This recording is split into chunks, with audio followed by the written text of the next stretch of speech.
presentarme para ella. Bueno, buenas noches, mi nombre es Natalia Contín, soy su profesora experta de Evaluación de Impacto Ambiental 1, y este es nuestro primer encuentro sincrónico. Voy a pasar a compartir pantalla. Ustedes me Ahora sí. dicen si lo pueden ver. ¿Pueden verlo? Sí. Genial. Bueno, veamos qué es esto del proceso de evaluación de impacto ambiental y los estudios de impacto ambiental. Yo creo que no me presenté, soy de la ciudad de Córdoba, se me debe notar por la tonada. Eh, Vamos a hablar un poco de estas siglas que son tan confusas, ¿no? La EIA, los EIA, vamos a hablar un poquito de eso. Todo esto comienza con, lo deben haber leído, con Rachel Carson, que es esta bióloga norteamericana, que ella escribió en el libro Primavera Silenciosa. Ella habló de que los cantos de los pájaros serán solo un recuerdo. Fue la primera persona que denuncia, Rachel Carson, que denuncia los efectos de un insecticida, el famoso agente naranja, el DDT, que era aplicado indiscriminadamente a los alimentos, a las personas, a los lugares donde habitaban las personas, porque ya está totalmente prohibido. Gracias a ella comienza todo esto de la evaluación del impacto ambiental, es decir, de evaluar antes el efecto que va a tener una determinada acción o un determinado producto en la salud de las personas y la salud del ambiente, ¿no? Rachel Carson finalmente logra que en 1969 en Estados Unidos surja la EPA, que la deben haber escuchado, leído en las lecturas, gracias a la denuncia que ella hace en ese libro. Bueno, un movimiento de todo el Congreso de Estados Unidos hasta que se aprueban estas leyes en la legislatura de Estados Unidos. Deben haber escuchado hablar que después le siguió Canadá, después le siguió la Comunidad Europea, y bueno, siempre los países subdesarrollados vamos después. Nuestras leyes ambientales son muy posteriores, pero ya las tenemos. Gracias a Dios, ya tenemos nuestras leyes ambientales. Pero siempre tiene que ser a partir de la denuncia de algo, ¿no? Por eso yo la nombro como ícono de la evaluación de impacto ambiental a Rachel Carson. ¿Qué es esto de la EIA? EIA hablamos de evaluación de impacto ambiental. Es un instrumento de gestión, es una estrategia de actuación para el desarrollo sustentable. Habla de prever consecuencias futuras sobre la calidad ambiental de decisiones tomadas hoy. Es decir, habla de qué efectos va a producir a futuro una determinada acción. Cuando hablo de acción, puede ser un nuevo proyecto, una nueva obra o una intervención sobre un entorno. Hablamos de la evaluación de impacto ambiental como, vamos a sacar esto, a ver si puedo, como un proceso técnico administrativo. Se dice que es administrativo porque es un trámite donde existen requisitos que están legislados, ¿no? A partir de una legislación. Que se inicia con un proyecto, una nueva obra, un nuevo emprendimiento o actividad. Hablamos de proyecto, obra, emprendimiento, por ejemplo, a la instalación de una estación de servicio, a la instalación de un restaurante, un hotel, cualquier actividad que realice, que modifique el entorno. Es de carácter prospectivo. ¿Por qué? Porque la evaluación de impacto ambiental se hace antes de que se inicie esa obra o actividad, a través de la presentación de un estudio de impacto ambiental, que es este documento técnico, donde ahí entran todos los aspectos técnicos, que es realizado por un profesional o un equipo de profesionales contratado por el proyectista que desea realizar la actividad. Por ejemplo, si es una estación de servicio, el proyectista debe contratar a un profesional o un equipo de profesionales para hacer el estudio de impacto ambiental. Termina con la declaración de impacto ambiental, así lo van a encontrar en la bibliografía extranjera, o licencia ambiental, como se lo llama ahora. Disculpen un poquitito, quiero ver si se está grabando. Sí, profe. Sí, sí, se está grabando. Se está grabando de 10, vuelvo entonces. Gracias, gracias. Me había quedado la duda. Bueno, ¿cuál es el proceso? ¿Cuáles son las fases o las partes del proceso de la evaluación de impacto ambiental? La bibliografía extranjera habla que el primer proceso es el screening o la bibliografía en español habla del tamizado, ¿sí? El tamizado cribado también, justamente por eso, porque habla de que algunos proyectos, obras o actividades deben presentar o deben realizar la evaluación de impacto ambiental y otros no. Eso está determinado en la legislación de cada jurisdicción. En nuestra legislación argentina se habla de listas positivas, es decir, en esas listas se determinan qué proyectos deben presentar estudios de impacto ambiental, qué proyectos deben presentar avisos de proyectos y si no figura el proyecto en esa lista, quiere decir que no debe presentar ninguno de los dos, ¿no? Vale. Acá en la provincia de Córdoba, todos estos trámites son online, a través de una plataforma, la plataforma de Ciudadano Digital, y hay un apartado de que dice amerita o no amerita. Entonces, yo como profesional hago la consulta a ver si determinado proyecto con determinadas características debe presentar estudio de impacto ambiental y ellos me responden si amerita la presentación o no. Por eso se habla de que el screening está a cargo de la autoridad de aplicación de la jurisdicción y no del proyectista ni del profesional. ¿Me entienden? ¿Sí? Está a cargo de la autoridad de aplicación basada en una legislación.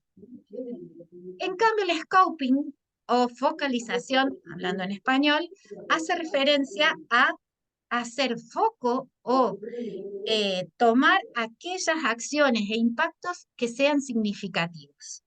Eso sí ya lo lleva adelante el profesional responsable de realizar el estudio ambiental. Es decir, se va a centrar en aquellas acciones y aquellos impactos que son significativos para ese entorno y para ese proyecto. Una vez que focalicé en esas acciones y en esos impactos, paso a identificar los impactos ambientales. Identificar los impactos ambientales que sean significativos. Una vez que los identifique, paso a hacer la valoración de los impactos ambientales, donde van a ver a lo largo de las lecturas que hay diferentes metodologías de valoración de impactos ambientales y diferentes autores que les proponen.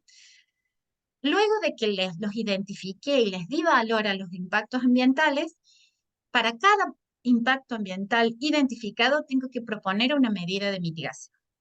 Es decir, una medida que contrarreste este impacto ambiental negativo, si es negativo, ¿no?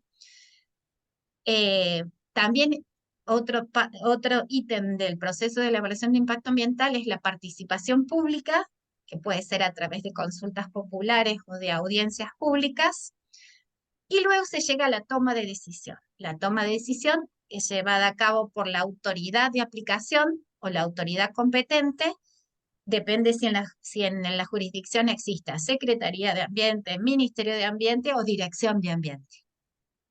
¿Estamos hasta ahí? ¿O voy muy rápido?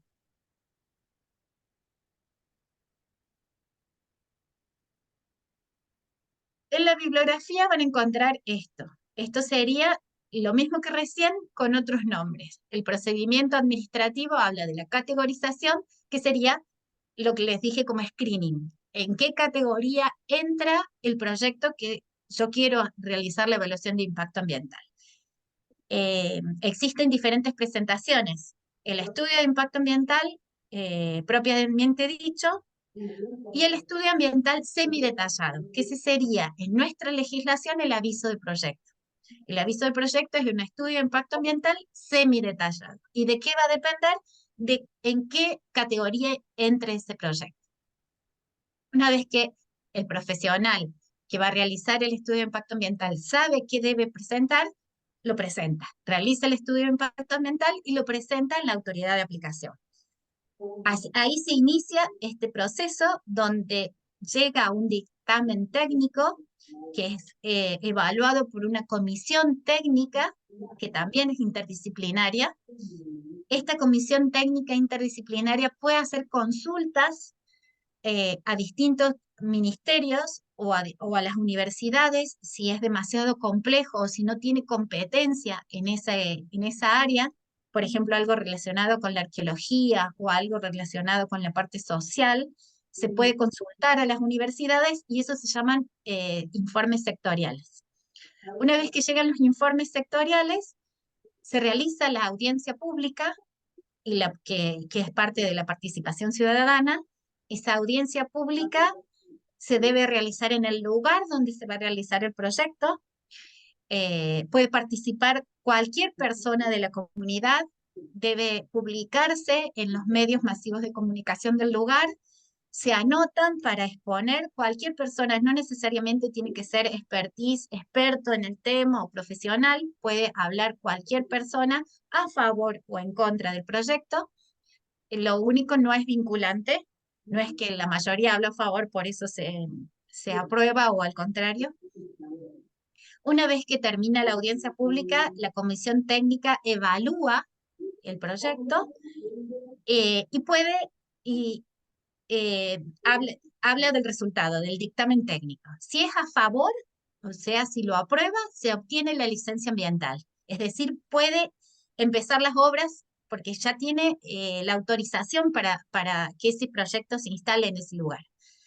Si es rechazado, o sea, si se le niega la licencia ambiental porque ven alguna inviabilidad, no puede volverse a presentar el mismo proyecto con las mismas características en ese mismo lugar. O sea, queda imposibilitado de ser presentado. Por lo general, se otorga licencia ambiental con observaciones. Una vez que se otorga la licencia ambiental, se pueden iniciar las obras del proyecto y ahí intervienen los programas de mitigación, que ya vamos a ver que son los planes de gestión ambiental desde el inicio de la obra hasta el cierre de la obra o del proyecto. ¿Vamos bien hasta ahí, chicos y chicas? ¿O voy muy rápido? No, va bien, profe, va bien. Bien. Espectacular todo. 10, excelente. Sigamos entonces. Todo esto se basa en la legislación de la jurisdicción. Existe una jerarquía de normas. La jerarquía mayor son los tratados internacionales. Para que nosotros tengamos leyes ambientales, hubo acuerdos internacionales que nuestro país accedió a esos tratados internacionales, o sea, firmó esos tratados internacionales. Por ejemplo, la Conferencia de Río de 1972 fue el primer tratado internacional en materia ambiental. Lo deben haber leído. Son optativos. No es obligatorio que un país acceda a un tratado internacional, pero sí tiene beneficios y ventajas, ¿no? Por ejemplo, el acceso a créditos.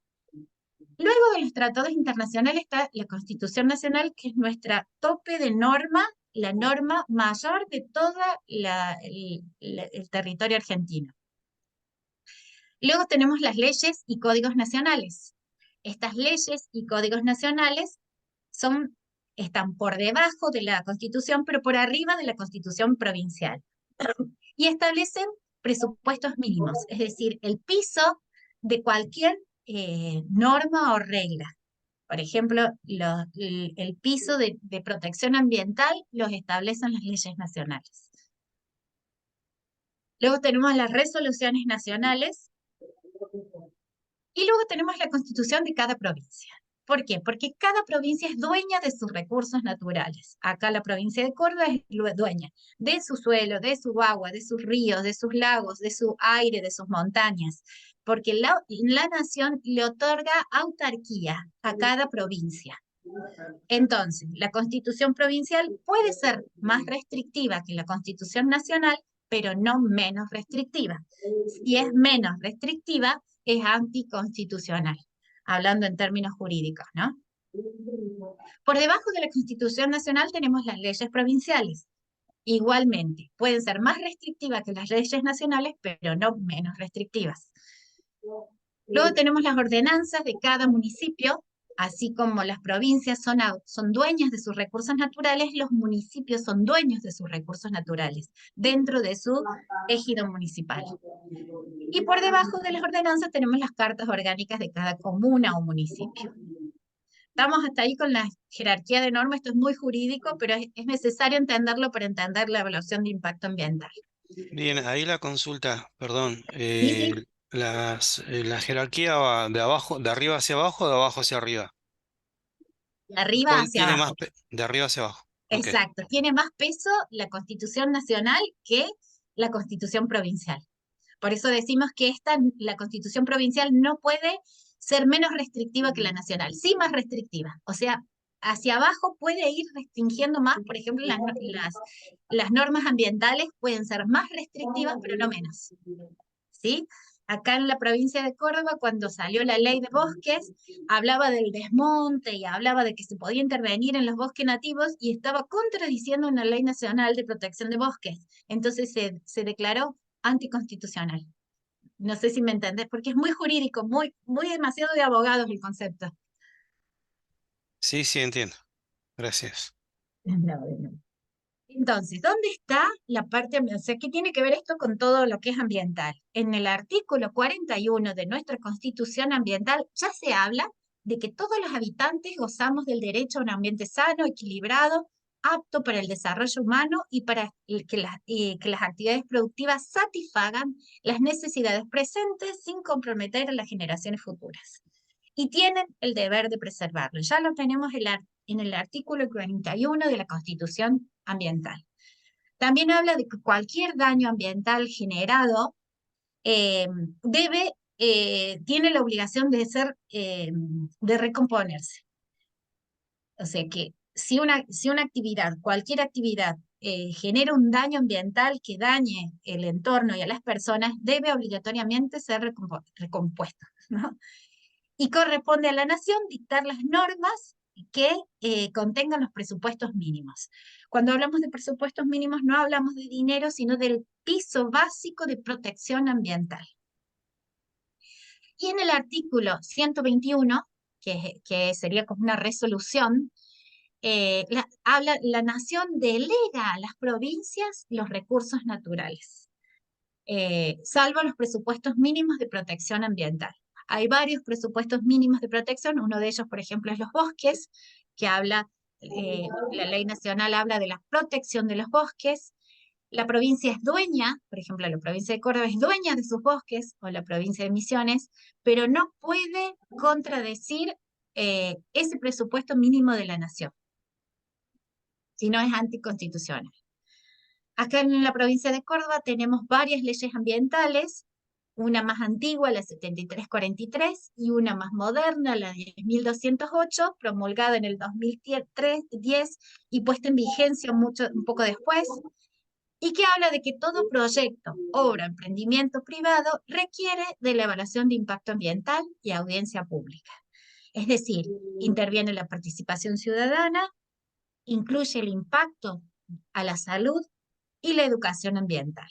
Es muy parecida a la ley nacional, nada más que todo proyecto debe ahora realizar una audiencia pública, lo que antes no existía. Bueno, esto es para Córdoba, vamos a saltearlo y vamos a hablar de los objetivos de la evaluación de impacto ambiental.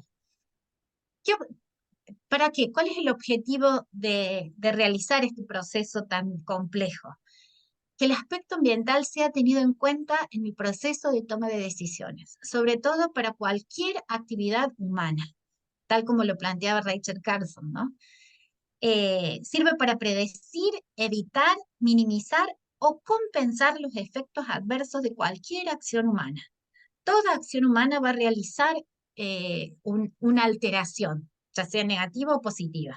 Bueno, la evaluación de impacto ambiental se encarga de predecirlo para poder evitarlos o minimizarlos.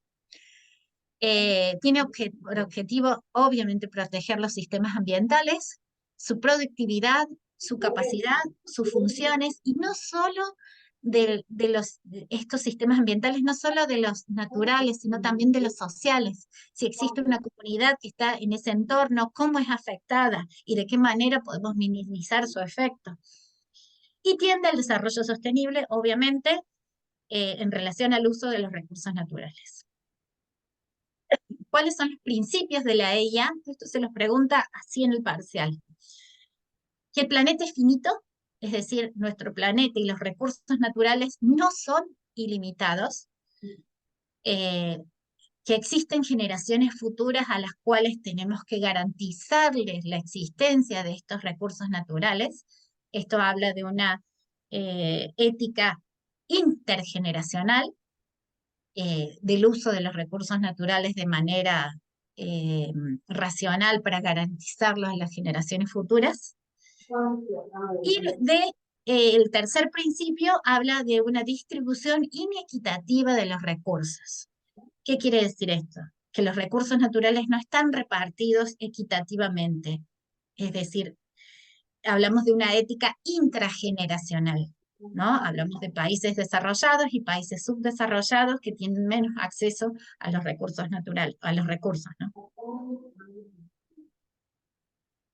Vamos a las siglas.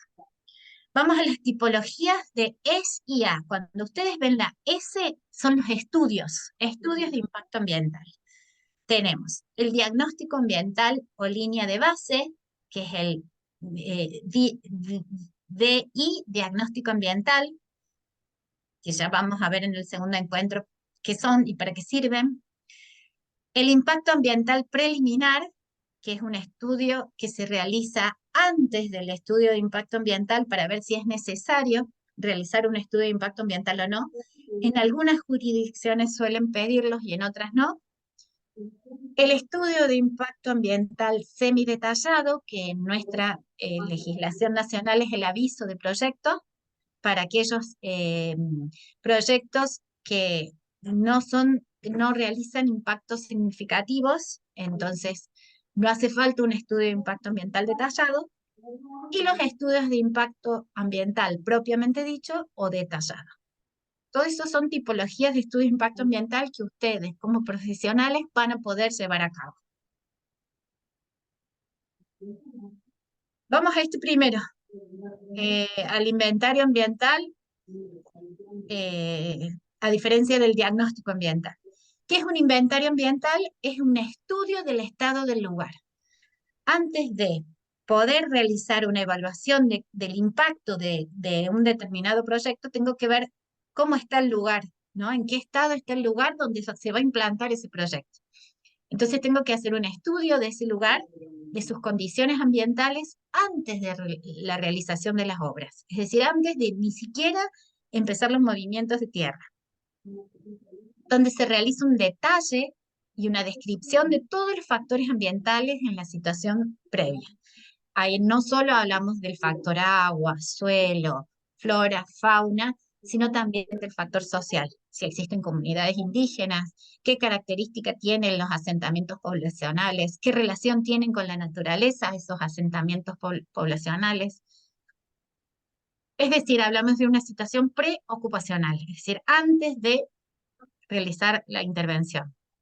Por eso hablamos de estado cero o línea de base cero. ¿Cuáles son los objetivos de este diagnóstico o esta descripción del entorno ambiental? Esa sería la DEA, descripción del entorno ambiental, sirve para evaluar justamente la calidad ambiental existente. Es decir, si existen pasivos ambientales o en qué estado se encuentra. Identificando factores o áreas geográficas significativas, por ejemplo, si existe un área natural protegida, proporciona información para la toma de decisiones, sobre todo para la toma de decisiones de realizar en esa área o no el proyecto, puede que se llegue a la decisión de no realizar el proyecto, y debe incluirse un listado inicial de factores ambientales. Hablamos de las ASPI, que también se les van a preguntar en el parcial, que son estas acciones susceptibles de producir impactos. Estas acciones, uno como profesional del ambiente debe pedirle toda la memoria descriptiva del proyecto al proyectista, entonces a partir de ahí voy a identificar estas acciones susceptibles de producir impactos, y estas deben ser significativas, es decir, seleccionar aquellas que realmente van a producir impactos de acuerdo a las características del proyecto, deben ser relevantes y ajustadas a la realidad de ese proyecto, deben ser excluyentes entre ellas e independientes, es decir, deben ser tenidas en cuenta en forma independiente, deben ser identificables y ubicables, eh, eh, debo poder cuantificarlas y deben cubrir todo el ciclo de vida, es decir, tengo que identificar las acciones susceptibles de producir impacto desde el inicio del proyecto, es decir, desde el inicio de la obra, el funcionamiento y el cierre del proyecto o la finalización. Esas acciones son acciones que modifican el suelo, por ejemplo, nuevas ocupaciones o desplazamiento de la población, las que implican emisión de contaminantes al agua, a la atmósfera, al suelo, las derivadas de almacenamientos de residuos, por ejemplo, los vertederos, los basureros o la disposición final de residuos peligrosos, aquellas que implican sobreexplotación de recursos, materias primas, consumo de agua, técnicas agrícolas, aquellas que afectan o intervienen en el medio biótico, por ejemplo, migración de fauna, introducción de especies exóticas o aniquilaciones, muerte de animales, aquellas que deterioran el paisaje por modificación de la topografía, por afectación a la vegetación o que existe una singularidad. Una singularidad es algo que es único, por ejemplo, una vista a las sierras, una vista al lago, una vista a la playa. Aquellas que modifican la infraestructura, por ejemplo, la modificación del tránsito. Aquellas que modifican el entorno social, por ejemplo, si hay que hacer expropiación, o si hay una escuela cerca, o si hay un hospital cerca. ¿Qué es esto del impacto ambiental? Existen varias definiciones, en el parcial les preguntan las diferentes definiciones, ¿no? Y han ido evolucionando, ha habido una evolución en las definiciones. Las primeras definiciones, por ejemplo las de Wespan de 1985, habla de un efecto de una acción inducida por el hombre en el ecosistema. Ese efecto no es puede ser negativo o positivo. Un impacto puede ser positivo. Por lo general, la generación de empleo de cualquier obra, proyecto o actividad es un impacto positivo. Moreira, en 1992, habla de que es cualquier alteración en el medio ambiente en uno o más de sus componentes provocado por una acción humana, muy parecida a la de Webb. Water habla de que es un cambio de un parámetro ambiental en un determinado periodo y zona como resultado de una determinada actividad comparado con la situación que ocurriría si dicha actividad no se hubiera realizado. Ahí Watton ya lo sitúa en tiempo y en espacio, ¿no? Habla del antes y después de esa intervención humana, ¿no? Del estado de antes y después. Y Sánchez, que es la bibliografía de donde que se extrajo casi todas las lecturas, habla de que es la alteración de la calidad ambiental. Puede ser una alteración positiva o negativa, resultado de la modificación de procesos naturales o sociales, él ya interviene la parte social, provocada por una acción humana. Apréndanselas porque se las preguntan en el parcial. Water, ¿en qué año fue? No lo debe decir en la lectura, por eso no lo puse. Ahí lo averiguamos. Porque sí les pregunta en los años. Estas son como tablas realizadas esta la saqué del libro de Conesa Fernández Vítora, que son muy útiles para realizar las matrices. Las matrices las vemos después, en el segundo encuentro, pero para determinado proyecto tengo estas tablas que yo puedo ir eligiendo aquellas que se ajustan a mi proyecto. ¿Mm? Es decir, en una matriz de Leopold corresponden a las filas. Y los factores ambientales corresponden a las columnas, también tengo varias y yo las voy eligiendo de acuerdo a qué factores ambientales son los que se se alteran. Con respecto a los impactos ambientales, primero hay que identificarlos, aquellos que sean significativos, de acuerdo a la característica del proyecto y de acuerdo a la vulnerabilidad del entorno, ¿no? Luego que los identifique, los voy a calificar, les voy a dar valor, los califico y les doy valor. Recordemos que el impacto es la interacción entre el factor ambiental y la acción. La acción de por sí no realiza impacto, ¿sí? Cuando hay una interacción entre acción y factor ambiental. Y existen diferentes metodologías para poder valorarlos. Para muchas de las actividades existen guías metodológicas que nos indican estas guías y están publicadas en la web. De acuerdo, por ejemplo, minería tiene sus propias guías, vialidad tiene sus propias guías, generación de energías renovables tiene sus guías, entonces es más fácil porque existe toda las guías, las pautas de cómo llevar adelante el estudio de impacto ambiental. Las listas de chequeo, que es precisamente esto, se enumera todas las acciones y todos los impactos que realizan en un texto describiendo la interacción.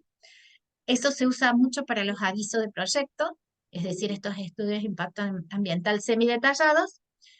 Y las matrices causa-efecto se los utilizan mucho para los estudios de impacto ambiental. Es que la más famosa es la matriz de Leopold, que es esta, ¿no? La matriz de Leopold propone en estas columnas las acciones y en estas filas los factores ambientales, por ejemplo, tierra, suelo, agua, atmósfera y toda la parte social, y el cuadradito que da la interacción entre el factor ambiental, acá, el factor ambiental y la acción, le podemos dar valores de importancia. Esos valores de importancia pueden ser positivos o negativos. Son negativos si la interacción o si el impacto es negativo. Y hago la sumatoria de todas esas interacciones. La sumatoria de todas las acciones nos da la agresividad de esa acción sobre los impactos. Perdón, para abajo, acá, la sumatoria de todas las acciones. La sumatoria de todos los factores nos da la fragilidad. Una vez que le di valor, valoré e identifiqué todos los impactos ambientales, tengo que proponer las medidas de mitigación. Es decir, primero, estas medidas de mitigación tienden a prevenir, es decir, evitar ese efecto negativo de esa acción sobre ese factor ambiental. Si no puedo prevenirlo, voy a minimizarlo, voy a tender a minimizar ese efecto, y si no puedo, voy a tender a remediarlo. Por ejemplo, la deforestación en una zona donde tuve que hacer movimiento de tierra, la única forma de remediarlo es compensando, plantando en otro lugar. Todo eso se propone en los planes de gestión ambiental y los planes de contingencia que deben estar descritos en el estudio de impacto ambiental. Bueno, les puse movimiento. Y en los programas de vigilancia ambiental. Una vez que el estudio de impacto ambiental fue aprobado, se otorga la licencia ambiental y comienzan las obras. Ahí ya tienen que estar los programas de vigilancia ambiental funcionando para detectar y corregir estas desviaciones, para supervisar que las medidas propuestas sean ejecutadas correctamente, y si es necesario sacar, modificar o introducir nuevas medidas. Recordemos que todo se hizo en el estudio de impacto ambiental antes de que se inicie la obra. Una vez iniciada la obra o funcionando la obra, haya que calibrar algunas de las medidas, haciendo un seguimiento. Todo esto lo realiza o es llevado a cabo por el responsable ambiental del proyecto, ¿no? De la obra. ¿Qué tipos de estudios de impacto ambiental hay? Vamos a estudiar dos: la evaluación ambiental estratégica, que es la EAE, o también la van a encontrar como evaluación estratégica ambiental, y la evaluación de impacto ambiental propiamente dicha. ¿Cuál es la diferencia? Ahí la tenemos a las dos. La evaluación de estratégica ambiental o ambiental estratégica es para políticas, planes, proyectos a gran escala, ¿no? Por lo general son políticas de gobierno o políticas públicas donde tienen en cuenta un proyecto a gran escala de un gran territorio. Por ejemplo, la generación de energía de la Patagonia sería una evaluación estratégica ambiental. En cambio, la evaluación de impacto ambiental habla de un solo proyecto. En el ejemplo que les puse, puede ser la generación de un parque solar en la Patagonia, sería la evaluación de impacto ambiental. Es decir, que la evaluación de impacto ambiental está dentro de la evaluación estratégica ambiental, ¿no? Y existe una guía nacional que habla de las dos, que es esa, la guía para la elaboración de estudios de impacto ambiental. Bueno, y con eso terminamos. Ahí dejo de compartir para verlos. A ver si están ahí, si han podido escuchar algo o entender algo.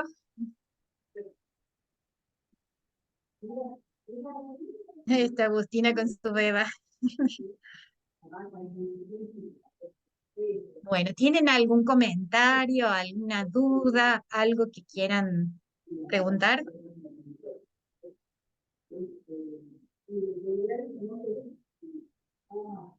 Ustedes pueden ver el foro, ¿verdad? Si quieren, habilitamos el foro, puede ser semanal y ponemos algo que les interesa y podemos debatir acerca de algún tema en particular que ustedes deseen. Eso enriquece mucho el intercambio, ¿no? El foro. Yo pensé que ustedes no tenían acceso, por eso no lo habilité. Profe, ¿hay posibilidad de que lo que usted explicó hoy suba ese archivo en el foro, más que nada para tener en cuenta e ir repasando? Y puedo subir el Sí. PowerPoint y puedo subir la grabación. La grabación para Excelente, aquellos que no bueno. pudieran estar presentes, van a aparecer ustedes en esa grabación, van a ser famosos, pero sí, sí, sí, ahí les comparto todo. No sé si Excelente, les profe. ha quedado alguna duda o por la hora deben estar medios cansados, si no, queda a disposición en el Canvas, yo lo reviso todos los días.